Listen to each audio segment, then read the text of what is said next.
As-tu déjà réfléchi à la raison pour laquelle tu es né dans ta famille actuelle? Pourquoi, malgré les douleurs et conflits, Dieu t'a placé précisément là? Ce n'est pas une coïncidence, car rien n'est fortuit dans le plan divin. Avec sa sagesse infinie, Dieu a choisi cette famille pour toi avec une raison bien particulière. Ce qui semble être une malédiction est en réalité un cadeau dissimulé, un outil céleste conçu pour te modeler et te préparer à ta mission spirituelle. Rappelle-toi des paroles de Jérémie 1,5. « Avant que je t'ai formé dans le ventre de ta mère, je te connaissais. » Dans cette vidéo, nous explorerons pourquoi les élus comme toi naissent dans des familles toxiques et comment cela s'inscrit dans un dessein divin destiné à les transformer et les élever. Reste avec nous jusqu'à la fin, car ce que tu apprendras ici pourrait transformer ta vision de ton passé et de ta mission sur Terre. Avant d'aller plus loin, prends un instant pour t'abonner à cette chaîne. Beaucoup regardent nos vidéos sans s'abonner, et je ne veux pas que tu manques des messages aussi puissants que celui-ci. Clique sur le bouton « S'abonner » et active la cloche pour recevoir toutes nos prochaines vidéos directement. Ensemble, avançons sur ce chemin de foi et de transformation. Fascinant, n'est-ce pas, de penser que nos âmes choisissent leur famille avant même de s'incarner? Imagine un instant, un espace où le temps et l'espace n'existent pas, où ton âme, éclairée par la lumière divine, contemple les étapes nécessaires à son évolution spirituelle. Cette idée, bien qu'ésotérique, trouve un écho puissant dans les Écritures. Prenons l'exemple de Jérémie 1,5. « Avant que je t'ai formé dans le ventre de ta mère, je te connaissais. » Ces paroles nous rappellent que rien n'est le fruit du hasard dans le plan divin. Même les familles les plus imparfaites sont choisies pour une mission sacrée. Souvent, nous entendons dire que les relations familiales sont les plus difficiles. Mais pourquoi?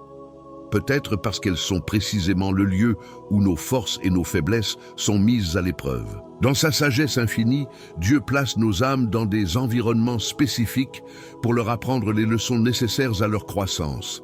C'est dans ces contextes que notre foi est affinée, à l'image de l'or dans le feu. Jésus-Christ lui-même, dans Matthieu 10,37, nous rappelle que les liens familiaux, bien qu'importants, ne doivent jamais nous détourner de notre chemin spirituel. Réfléchis à ceci. Ta famille actuelle, avec ses défis et ses bénédictions, a été méticuleusement sélectionnée pour toi. C'est un espace où l'amour divin et les épreuves coexistent, où tu peux apprendre la patience, le pardon et même l'amour inconditionnel. À travers ces interactions, nous nous rapprochons de Dieu. Comme le dit 1 Jean 4, 7, 8, « Celui qui aime est né de Dieu et connaît Dieu. » Qu'elle soit toxique ou bienveillante, ta famille devient alors un terrain d'entraînement pour pratiquer cet amour divin. Imagine un enfant né dans une maison pleine de disputes et de confusion. Cet enfant pourrait se demander pourquoi Dieu l'a placé là. Mais en regardant avec des yeux de foi, il pourrait voir ces difficultés comme des outils pour affiner son caractère.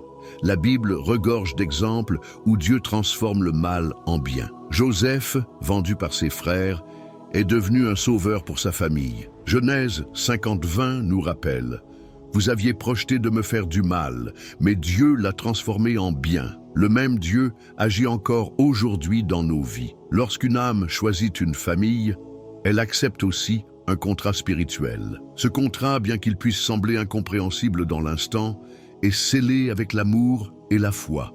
Dieu ne permet jamais une épreuve sans fournir les moyens de la surmonter. En tant que disciples de Jésus-Christ, nous sommes appelés à voir nos familles non pas comme des fardeaux, mais comme des bénédictions déguisées. Ces défis nous poussent parfois à chercher refuge dans la prière et la parole de Dieu, nous révélant une force intérieure insoupçonnée. L'âme ne choisit jamais son chemin seul. Dieu guide chaque étape, chaque membre de la famille et chaque épreuve comme des pièces d'un puzzle divin. En prenant du recul et en contemplant ce puzzle avec foi, tu commences à comprendre comment tout s'emboîte parfaitement pour te rapprocher de la volonté de Dieu. Souviens-toi de Romains 8, 28. Toutes choses concourent au bien de ceux qui aiment Dieu.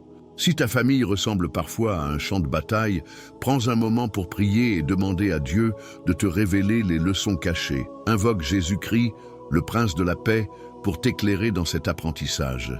Car en vérité, ta famille n'est pas seulement un cadeau, Elle est une étape cruciale de ton voyage vers la lumière divine. Bien qu'il puisse être difficile d'imaginer une famille toxique comme une bénédiction, dans le plan divin, c'est exactement ce qu'elle peut devenir. Regarde un instant la souffrance que Jésus-Christ a vécue au sein de son propre cercle terrestre. Même ses frères doutaient de lui.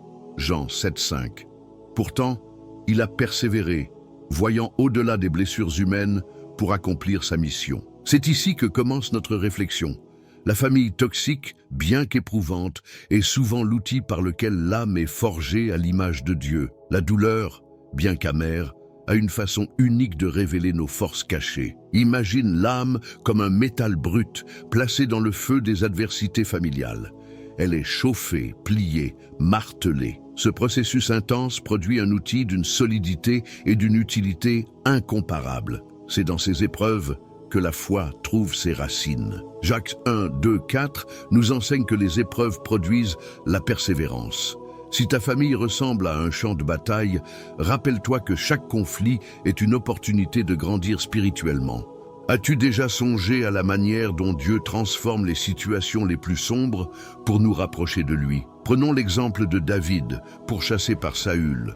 Au lieu de se venger, il a trouvé refuge en Dieu. Dans Psaume 59, 17, David écrit « Ô ma force, c'est toi que je chanterai ». Toi aussi, dans la tempête des conflits familiaux, tu peux lever les yeux vers le ciel et trouver un soutien dans sa parole. Le pardon, bien qu'exigeant, devient alors un acte de foi et un puissant témoignage de l'amour de Jésus-Christ. Les familles toxiques ne sont pas de simples accidents. Elles reflètent souvent des dynamiques ancestrales profondément ancrées. Ces cycles, bien que lourds à porter, sont aussi des occasions offertes par Dieu pour briser les chaînes. Jésus lui-même a déclaré dans Luc 4, 18 qu'il était venu pour libérer les opprimés.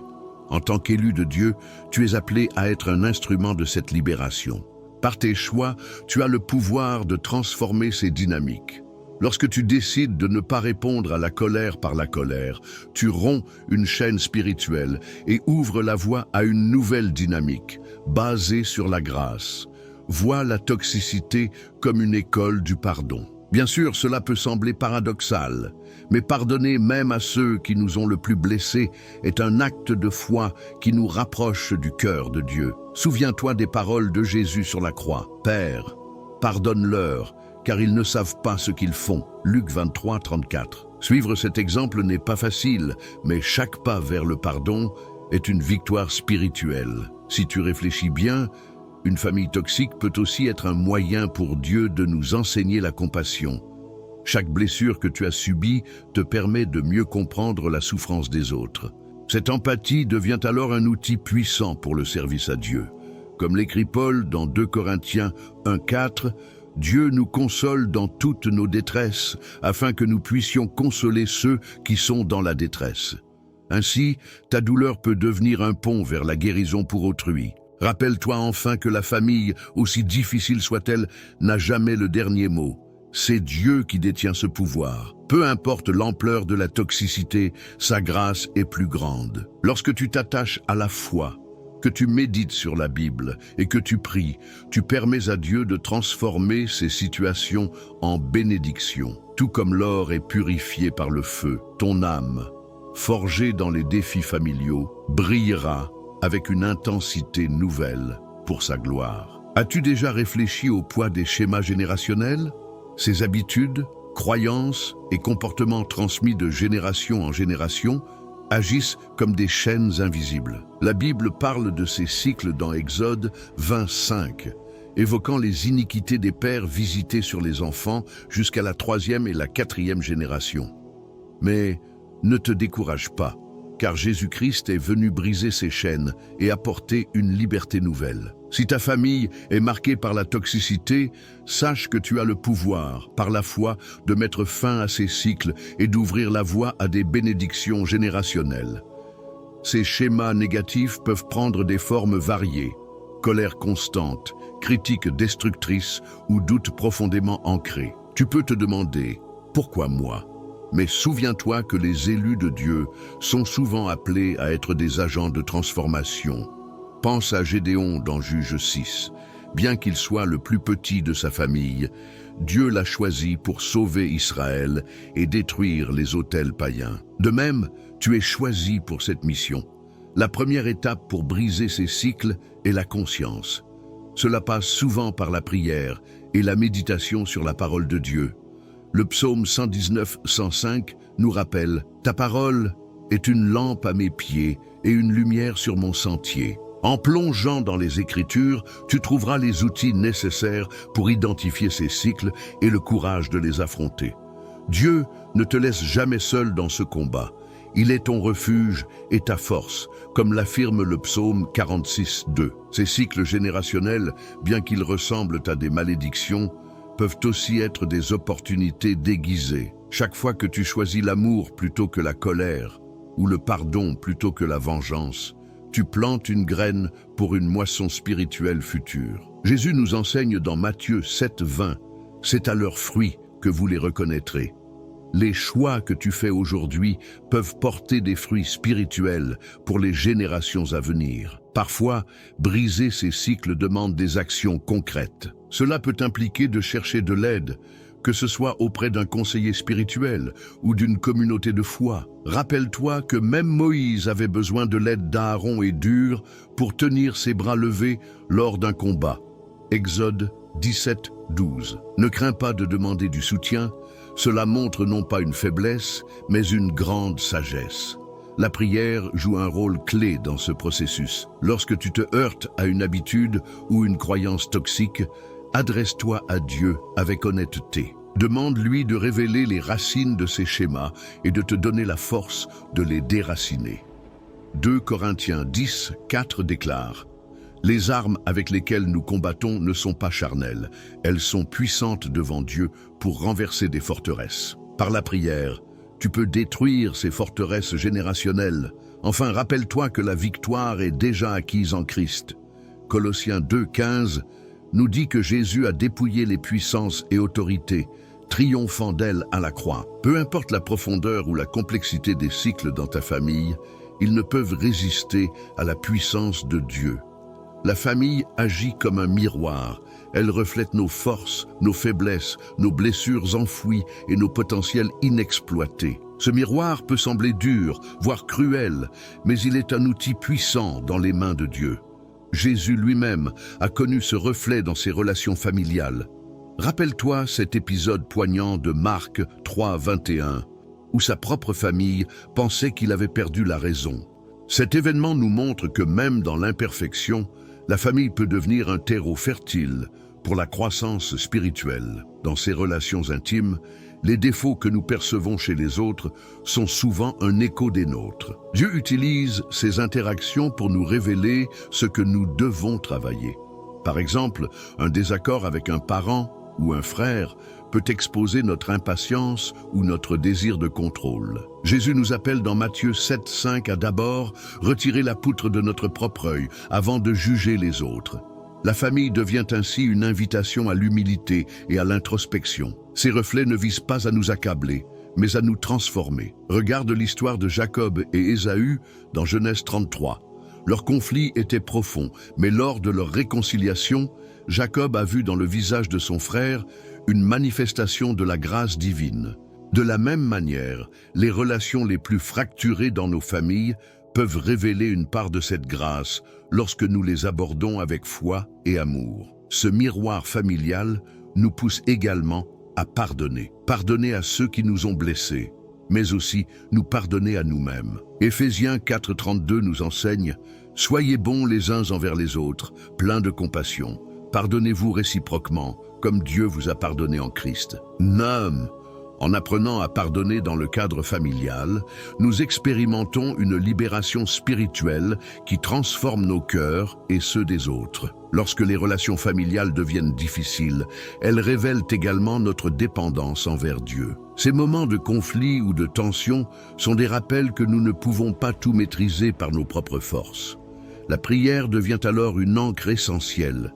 David, dans ses psaumes, illustre cette dépendance constante à Dieu face aux défis relationnels.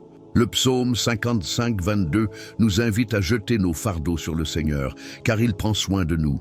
Ce miroir familial, bien que parfois douloureux, est une opportunité de devenir un canal de guérison. En affrontant nos blessures et en recherchant la restauration dans nos relations, nous devenons un exemple pour les générations futures. Comme le dit 2 Corinthiens 5, 18, tout cela vient de Dieu qui nous a réconciliés avec lui par Christ et nous a donné le ministère de la réconciliation. Regarde ce miroir familial avec les yeux de la foi. Chaque interaction, chaque conflit, chaque moment de joie ou de tristesse est une occasion de croissance. Dieu ne permet pas ces reflets pour nous écraser, mais pour nous sanctifier, nous rapprocher de lui et nous apprendre à aimer comme Jésus aime. En acceptant cette vérité, nous transformons nos familles en espaces sacrés où l'amour divin peut pleinement se manifester. La guérison personnelle, quant à elle, est un voyage sacré, une danse entre la grâce divine et nos efforts spirituels. Elle commence par une prise de conscience. Une lumière divine éclaire les recoins sombres de notre âme, révélant nos blessures, nos luttes et nos interrogations. Peut-être te demandes-tu, pourquoi moi, Seigneur ? Pourquoi cette douleur, cette famille, ces luttes? Souviens-toi de 2 Corinthiens 12, 9, où Dieu dit à Paul, « Ma grâce te suffit, car ma puissance s'accomplit dans la faiblesse. » La guérison débute lorsque nous acceptons notre fragilité et nous tournons vers Jésus-Christ, le véritable guérisseur. Les schémas toxiques, qu'ils soient familiaux ou personnels, peuvent sembler comme des chaînes inébranlables. Pourtant, Romains 8, 37 proclame « Nous sommes plus que vainqueurs par celui qui nous a aimés. » Cette victoire commence par une décision, ne plus permettre aux dynamiques négatives de définir notre identité ou notre valeur. Chaque prière, chaque méditation sur la parole, chaque acte de foi est une clé ouvrant les portes de notre libération. La guérison demande également du temps. Imagine un potier façonnant un vase. Chaque geste est intentionnel, même si le processus semble lent. Jérémie 18, 6 compare Dieu à un potier et nous à l'argile. Dans le contexte familial, cette métaphore prend tout son sens. Les blessures du passé peuvent nécessiter du temps pour guérir, mais chaque instant passé dans la prière et la réflexion est une étape vers la restauration. La prière est au cœur de ce processus. Elle n'est pas seulement une demande de changement, mais une conversation intime avec Dieu. Si tu ne sais pas par où commencer, inspire-toi des psaumes. Le psaume 51, une prière de David pour la guérison et le pardon, est un modèle puissant. Crée en moi un cœur pur, ô Dieu, et renouvelle en moi un esprit bien disposé. Répéter ces mots avec foi peut ouvrir ton cœur à la puissance transformatrice de Dieu. Mais la guérison ne s'arrête pas à l'âme. Elle doit aussi s'exprimer dans nos actions. Pardonner, même lorsque cela semble impossible, est un acte libérateur. Jésus a enseigné dans Matthieu 6, 14, 15 que le pardon est la clé pour recevoir le pardon de Dieu. Parfois, cela signifie écrire une lettre à un parent, tendre la main à un frère ou simplement relâcher un ressentiment profondément enraciné. Chaque acte de pardon est une victoire contre les chaînes de la toxicité. Cette guérison personnelle s'étend également aux générations futures. En choisissant de guérir, tu deviens un phare pour les autres. Les enfants, petits-enfants et même les membres éloignés de la famille peuvent voir en toi un exemple vivant de la puissance de Dieu. Deutéronome 30, 19, 20 nous exhorte.